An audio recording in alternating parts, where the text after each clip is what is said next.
चलिए आज हम जानेंगे सर्जिकल पोजीशन के बारे में कि हमारा सर्जिकल पोजीशन होता क्या है और इसका यूज क्या होता है और एक ओटी टेक्नीशियन के लिए क्या इसका इम्पोर्टेंस है। ठीक है ना। तो सर्जिकल जो पोजीशन होते हैं ये हमारा ऑपरेशन थिएटर में किए जाते हैं। जैसे घर में भी हम बैठते हैं, सोते हैं, उठते हैं, चलते हैं और यहाँ भी बैठ के पढ़ते हैं तो वहाँ पोजीशन होता है कि नहीं हमारा। तो वैसे जब ऑपरेशन होते हैं तो वहाँ पे भी पोजीशन बनाए जाते हैं मरीजों का, अलग अलग पोजीशन होता है। वो डिपेंड करता है कि हमारा सर्जरी किस टाइप का है, एंटीरियर पोर्शन का है, पोस्टीरियर पोर्शन का है, कि लैटरल का है, कि मीडियल का है। जिस पोर्शन का सर्जरी रहेगा वो क्या हो जाएगा, एक्सपोज रहेगा। बिना एक्सपोज हुए कोई भी सर्जरी पॉसिबल नहीं है। जैसे मान लो पीठ की सर्जरी हुई है, पीठ के बल लेटा दो, ऑपरेशन हो पाएगा नहीं। जिस पार्ट का सर्जरी होता है जस्ट उसके अपोजिट हम क्या बनाते हैं, पोजीशन बनाते हैं, जिससे क्या होता है उसका ज्यादा से ज्यादा पोर्शन एक्सपोज हो जाता है और आसानी से ऑपरेशन हो जाता है। तो इसी के बारे में हम डिस्कस करेंगे। तो इसमें हमको कंटेंट क्या है, क्या क्या हमारा मोस्ट इम्पोर्टेंट पॉइंट है, क्या क्या हमको पढ़ना है। तो सबसे पहला हमारा इंट्रोडक्शन, कि हम जान लें कि हमारा जो पोजीशन है उसका पहचान क्या होता है, डिफिनेशन परिभाषा क्या होता है, फिर इंडिकेशन किस दौरान हम पोजीशन बनाएंगे, नेक्स्ट गोल एंड पर्पस क्या हमारा उद्देश्य रहेगा और क्या हमारा लक्ष्य रहेगा, नेक्स्ट कॉमन पोजीशन कितने होते हैं उसके बारे में जानेंगे, नेक्स्ट उसके डायग्राम देखेंगे, नेक्स्ट हमारा है प्रिवेंशन एंड कॉम्प्लिकेशन। ये बहुत ही इंपॉर्टेंट है कि एक पोजीशन बना रहे हैं तो क्या क्या सावधानियां बरतनी है, अगर हम सावधानी नहीं बरतेंगे तो क्या क्या कॉम्प्लिकेशन देखने को मिलेगा। ठीक है, चलो पहला हमारा क्या है, इंट्रोडक्शन। तो सबसे पहले जान लें कि हमारा जो सर्जरी डिपेंड होता है किस पे, सर्जिकल पोजीशन पे। अगर हमारा सर्जिकल पोजीशन अच्छा बना हुआ है ना, अकॉर्डिंग टू सर्जन, सर्जन के ऑप्टिकल विजन के अकॉर्डिंग अच्छा बना हुआ है तो ऑपरेशन जल्दी खत्म हो जाएगा। क्यों? क्योंकि जहाँ पे इंसिजन लगाना है वहां और चारों तरफ अच्छे से दिख रहा है तो अब इंसिजन लगाने में हमको कोई भी कॉम्प्लिकेशन नहीं होगा। वहां हम सोचेंगे नहीं कि हमारा न्यूरोवैस्कुलर बंडल पैरेलल है कि वर्टिकल है कि ऑब्लिक है ना। वहां पे साथ साथ दिखेगा कि न्यूरोवैस्कुलर बंडल कहाँ पे है और कैसे हम इंसिजन लगाएंगे। जैसे इंसिजन लगाए लेयर को सेपरेट करते गए और हमारा डिसीज फाइंड आउट हो गया और डिसीज को निकाल दिए, क्लोजिंग करके बाहर आ गए, आसानी से हो जाएगा। लेकिन कभी कभी क्या होता है कि अनट्रेंड टेक्नीशियन है या अनट्रेंड हमारे जो स्टाफ है वहाँ पे उनको पोजीशन बनाने नहीं आया तो वहाँ पे क्या होता है, सर्जन झेल जाते हैं, है ना। वहाँ पे डांट भी पड़ती है हम लोगों को, कौन खड़ा रहेगा, हम लोग खड़ा रहेंगे तो वहाँ पे डांट पड़ेगी। तो पोजीशन हमको परफेक्ट तरीके से बनाने आना चाहिए। तो इंट्रोडक्शन में क्या होता है, surgical position refer to how a patient body in place on the OT table during the surgery. Surgical position का मतलब होता है कि एक मरीज को सर्जरी के दौरान ओटी टेबल पर कैसे रखते हैं। सर्जिकल साइट के अकॉर्डिंग मरीज को ओटी टेबल पर लिटा रहे हैं तो लिटाना क्या कहलाएगा, हमारा सर्जिकल पोजीशन कहलाएगा। नेक्स्ट, करने से क्या फायदा होता है, तो पहला हमारा होता है help surgeon assist the operating site safely. जैसे हम अच्छा पोजीशन बनाते हैं, एक परफेक्ट पोजीशन बनाते हैं तो वैसे क्या होता है, सर्जन के लिए इजी हो जाता है क्या करना, ऑपरेशन करना। ठीक है ना। नेक्स्ट हमारा है provide patient comfort and prevention complication.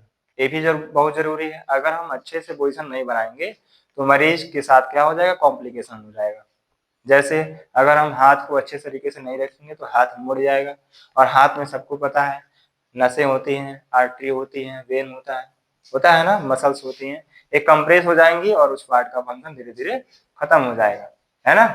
तो पेशेंट अगर हम अच्छा पोजीशन बनाएंगे तो पेशेंट भी क्या रहेगा, कंफर्टेबल जोन में रहेगा और जब पोस्ट ऑपरेटिव केयर में हम जाएंगे तो पेशेंट को कम से कम कॉम्प्लिकेशन देखने को मिलेगा। नेक्स्ट हमारा है every position depend on the surgical site. जितना भी हम पोजीशन आज पढ़ाएंगे वो अलग अलग सर्जरी के ऊपर डिपेंड करता है। तो इंडिकेशन हमारा क्या होता है कि हमारा कब हम सर्जिकल पोजीशन बनाएंगे। तो सबसे पहला हमारा है to provide optimal assist to the surgical site, यानी कि जो हमारा इंडिकेशन होता है हम सर्जरी को विजन के लिए यानी कि अच्छी विजन के लिए बनाते हैं। नेक्स्ट हमारा है to maintain patient safety, patient को सेफ रखने के लिए भी हम क्या करते हैं, पोजीशन बनाते हैं। नेक्स्ट टू प्रोवाइड नर्व और प्रेशर इंजरी, जो हम जैसे मान लो जब पेशेंट को करवट करते हैं तो टाई करते हैं, बांधते हैं ताकि इधर उधर ना मूव हो। तो जब टाई करेंगे तो वहां पे हम कंप्रेशन नहीं करना है, ऐसा नहीं टाइट करना कि फिर से उसको खोलना नहीं, स्लोली टाइट करना है और वहां पे पैड लगाना है, यानी कि स्मूथ कॉटन वगैरह लगाना है, ताकि जो प्रेशर आए वो कॉटन पे रहे, बॉडी के पार्ट पे ना आए, नहीं तो क्या हो जाएगा, दागे पड़ जाएंगी और जो वहां पे नर्व रहेंगे वो कंप्रेस हो जाएंगे। ठीक है ना। नेक्स्ट हमारा to help in all type of the surgery as like general surgery, abdominal surgery, gynaecological surgery और न्यूरोलॉजिकल सर्जरी। यानी कि और भी सर्जरी होती है जिनमें क्या करता है, पोजीशन हेल्प करता है easy to find out of the disease. मान लो कोई मरीज को बीमारी हुई है तभी ना ऑपरेशन कराने के लिए गया है, तो वह उस बीमारी तक पहुंचने के लिए, बीमारी को निकालने के लिए हमको पोजीशन बनाना बहुत ही जरूरी होता है। चलो, गोल एंड पर्पज हमारा क्या होगा, तो पहला हमारा होगा इम्प्रूव सर्जिकल एक्सपोजर, यानी कि जो सर्जरी होती है अगर हमारा पोजीशन अच्छा रहेगा तो वहां पे सर्जिकल एक्सपोजर भी क्या होगा, अच्छा होगा। Next, ensure proper airway assist for the anaesthesia. जब एनेस्थेटिक जो होते हैं उनके लिए क्या करना होता है, एयरवे है वो एक्सपोज होना चाहिए, खुला होना चाहिए, नहीं तो क्या हो जाएगा, पेट के बल लेटा दिए और फेफड़ा दब गया तो सांस ले पाएगा मरीज, नहीं ले पाएगा। नेक्स्ट, मेंटेन फिजियोलॉजिकल फंक्शन, इसको भी ध्यान देना है कि मोबिलिटी ऐसा करना है कि हमारा जो हाथ जहां रख रहे हैं उसके नीचे कुछ ना कुछ रखें, नहीं तो क्या हो जाएगा, हमारा हाथ रखे रखे जैसे मान लो प्लास्टर लगता है ना, तो हम हाथ ऐसे किए तो क्या एक अचानक जब खुलता है तो मुड़ जाता है, नहीं, क्या होता है, मसल से क्रैम्प आते हैं ना, मसल क्रैम्प हो जाते हैं, ज्वाइंट जाम हो जाता है। तो वैसे हम जब पोजीशन बना रहे हैं तो वहां पे ध्यान देना है कि फंक्शन हमारा सही होना चाहिए, है ना। ज्वाइंट के पास हमको अच्छा कॉटन रखना होता है ताकि ज्वाइंट मूव करने में इजी हो। Reduce risk of the posture injury, कम से कम इंजरी हो, यानी कि ऑपरेशन के बाद जो हमारा इंजरी हो रहा है पोजिशनिंग में वो कम से कम हो, रिड्यूस कर दें। अब हमारा है कुछ कॉमन पोजीशन है, तो सबसे पहला हमारा सुपाइन है, तो जैसे हम सोते हैं वो पोजीशन क्या कहलाता है, सुपाइन कहलाता है। ये हमारा ओटी टेबल है, ओटी टेबल पेशेंट हमारा सुपाइन लेटा हुआ है, यानी कि लाई ऑन द बैक, यानी कि बैक पीठ के बल से लेटा हुआ है, तो इस पोजीशन को बोलेंगे सुपाइन पोजीशन। ठीक है। इसमें हमारा जितना भी एंटीरियर पोर्शन के हमारे सर्जरी हैं, यानी कि बॉडी के एंटीरियर पोर्शन पे, यानी कि हमारा हेड का हो गया, फेस का हो गया, थोरेसिक कैविटी का हो गया, एब्डोमिनल कैविटी का हो गया, पैर का हो गया, इसमें आसानी से ऑपरेशन हो जाएगा, यानी कि एंटीरियर पोर्शन। नेक्स्ट हमारा होता है प्रोन। प्रोन मतलब होता है लाई ऑन द एब्डोमेन, यानी कि पेट के बल लेट रहा हुआ। इसमें हमारा पोस्टीरियर पार्ट एक्सपोज रहेगा, तो पोस्टीरियरली हमारा ऑपरेशन होने में कोई भी दिक्कत नहीं हुआ। नेक्स्ट हमारा लैटरल, तो करवट लेटा हुआ है, पेशेंट करवट लेटा गया, तो राइट दो टाइप के होते हैं, राइट लैटरल और लेफ्ट लैटरल। राइट साइड का है तो राइट साइड करेंगे और लेफ्ट का है तो लेफ्ट साइड करेंगे। नेक्स्ट हमारा लिथोटॉमी पोजीशन, इसमें हमारा पेरिनियल एरिया जो होता है, प्राइवेट एरिया, यहाँ पे दो होता है, फीमेल का और मेल का अलग अलग होता है, लेकिन एक कॉमन भी होता है जिसको बोलते हैं एनस या रेक्टम। ठीक है। तो प्राइवेट एरिया में कोई ऑपरेशन करना है तो ऐसे पोजीशन बनाए जाते हैं। नेक्स्ट, टेंडरबर्ग पोजीशन, तो लैप्रोस्कोपिक सर्जरी में हम ऐसा पोजीशन बनाते हैं, ठीक है ना, या हमारा बीपी कम हो गया तो भी हम ऐसा पोजीशन बना के पेशेंट को सिक्योर कर लेते हैं। नेक्स्ट हमारा रिवर्स टेंडरबर्ग पोजीशन, तो रिवर्स टेंडरबर्ग पोजीशन में क्या करते हैं, हेड को ऊपर करते हैं, ठीक है, और लेग को डाउन करते हैं। ऐसा करने से हमारा रिस्पायरेटरी मैनेजमेंट होता है और जितने भी हमारे पेट में एसाइटिस वगैरह होते हैं, फ्लूइड होते हैं, उनको निकालने में इजी होता है, या हमारे थोरेसिक कैविटी में अगर कोई फ्लूइड है उसको निकालने में, यानी कि टैपिंग करने में आसानी होता है। नेक्स्ट हमारा होता है फ्लोर पोजीशन या सिटिंग पोजीशन, इसमें भी हम जो हमारा थोरेसिक कैविटी है इसमें कोई फ्लूइड भरा हुआ है या मवाद भरा हुआ है या खून भरा हुआ है, यानी कि हीमोथोरैक्स, पॉलीथोरैक्स, पायोथोरैक्स, है ना, हुआ है, तो यहाँ पे हम इजीली टैपिंग कर लेते हैं। ठीक है। नेक्स्ट हमारा है सिम्स पोजीशन, तो सिम्स पोजीशन में क्या करते हैं, पेशेंट को लेफ्ट लेटरल लिटाते हैं और पैर को 4 बनाते हैं, यानी कि नी से फ्लेक्स कर लेते हैं, जिससे हमारा पेरिनियल एरिया एक्सपोज हो जाता है, और यहाँ पे हम रेक्टम एग्जामिनेशन करते हैं, जैसे प्रोक्टोस्कोपी हो गया, एनोस्कोपी हो गया, या हमारा पीआर करना हो गया, यानी कि पर रेक्टल एग्जामिनेशन करने में हेल्प करता है।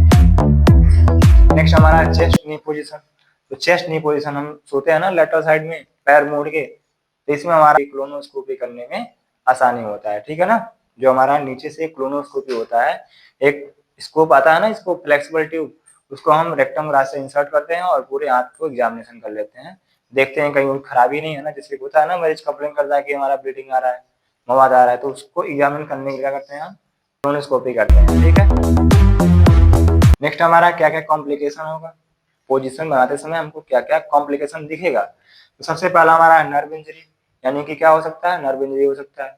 नेक्स्ट प्रेशर स्योर, या दूसरा नाम क्या है, बेड सोर, सुने हैं नाम। इसमें क्या होता है, पेशेंट लेटा लेटा रह के आता है, चोट हो जाती है, घाव बन जाते हैं, है ना। मोस्टली पैरालिसिस पेशेंट में दिखता है।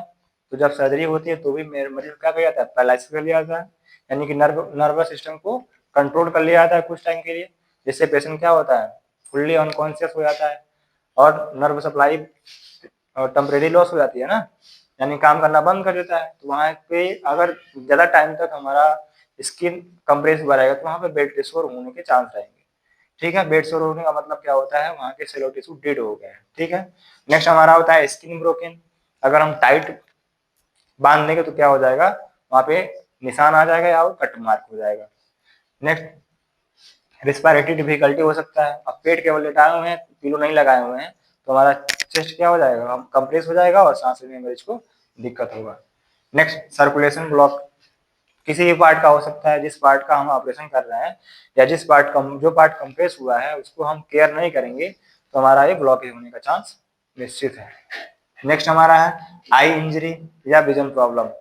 अब मान लो हम बना रहे हैं पेशेंट को प्रोन पोजीशन, ठीक है ना, तो पलटी करते हैं, तो पलटी करते समय हमको आई कवर करना जरूरी होता है, जिससे हमारा आई इंजरी ना हो। आई इंजरी हो जाए तो विजन प्रॉब्लम होना ही होना है। नेक्स्ट ज्वाइंट स्टिफनेस और मसल्स पेन। ज्वाइंट स्टिफनेस मतलब होता है जो ज्वाइंट होती है अकड़ जाती है, लॉक हो जाती है, ठीक है ना। तो ज्वाइंट के पास हमको कम से कम एक सॉफ्ट कॉटन रखना होता है, जिससे क्या होता है, ज्वाइंट में मोबिलिटी बनी रहती है, ठीक है ना। नेक्स्ट हमारा मसल्स पेन।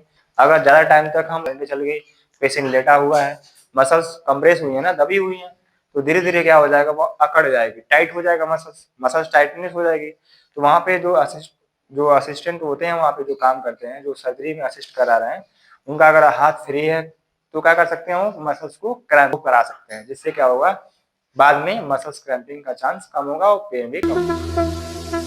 अब हम कैसे बचा सकते हैं, कॉम्प्लिकेशन आने से कैसे बचाएंगे, ठीक है ना। पहला हम क्या कर सकते हैं, proper padding of the pressure point.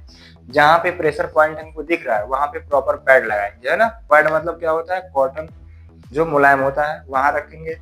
Next हमारा क्या कर सकते हैं, फ्रीक्वेंट प्रेशर चेक, बार बार प्रेशर चेक करेंगे कि टाइट नहीं है ना। अगर मरीज होश में तो पूछेंगे भी, टाइट नहीं लग रहा है ना, अगर होश में नहीं है तो वहाँ पे हमको फिंगर डाल के चेक करना होता है कि 1 फिंगर 2 फिंगर लूज है कि नहीं है, नहीं होगा तो इसका मतलब टाइट है। नेक्स्ट हम secure but not tie trap, बांधना है लेकिन ऐसा नहीं बांधना है कि टाइट कर दें, बस एक तरीके से सपोर्ट देना है ताकि हमारा पेशेंट मूव ना हो। नेक्स्ट एवॉइड एक्सेसिव नेक एलिवेशन, मतलब ज्यादा गर्दन ना उठाए, एवॉइड करना है। नेक्स्ट हमारा होता है लिम्ब एक्सटेंशन, ज्यादा हाथ पैर भी ना उठाए। नेक्स्ट हमारा है ensure adequate support with the pillow, ज्यादा से ज्यादा पिलो की मात्रा, पिलो लगाना है। पिलो में क्या होता है, कॉटन भरे होते हैं, जिससे क्या होगा, वो कंप्रेस होगा तो भी कोई दिक्कत नहीं होगी, ठीक है ना। पार्टी में हम पढ़ाएंगे कि हमारा